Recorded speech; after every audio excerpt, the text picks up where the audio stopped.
Desmond Tutu awards Peace Prize to Parkland shooting survivors. Fort Lauderdale, Florida, the Parkland students who created an international movement to raise awareness for gun violence were awarded the International Children's Peace Prize on Tuesday.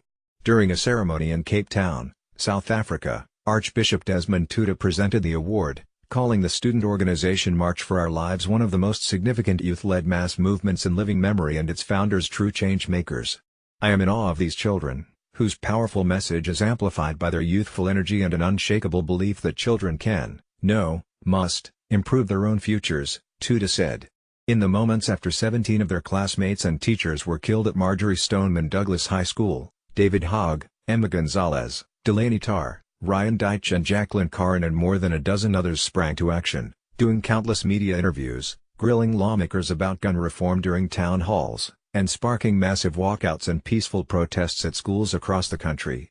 Matt Deitch, a Parkland alumnus whose two younger siblings were students at the time of the shooting, immediately left college to help form March for Our Lives. Hogg, Gonzalez, Caron and the Deitch brothers were in South Africa to accept the award. Gonzalez said the award serves as a major reminder that the universe is on the side of justice and that we will win because our cause is one of peace. Manuel Oliver, whose son Joaquin was killed, also spoke during the ceremony. The group was joined by two students from Chicago Strong, a youth-led initiative to end gun violence in their hometown, who have worked closely with their cause.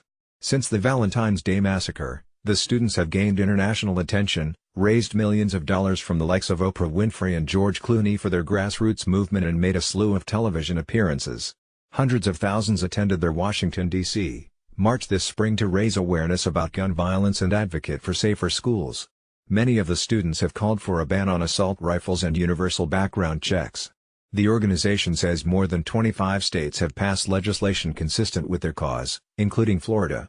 Over the summer, the students hit the road, visiting 80 communities in 24 states to help register young voters and spread their message about gun violence.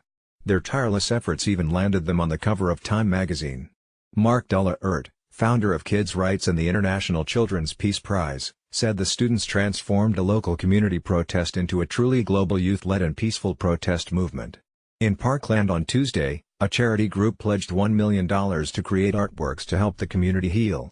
Bloomberg Philanthropies said it's making the grant to Parkland and Coral Springs for their project, Inspiring Community Healing After Gun Violence, The Power of Art. 5 artists and teams will create temporary projects for public display. Community workshops and talks will discuss using art for emotional healing. Most of the 17 victims were from the cities.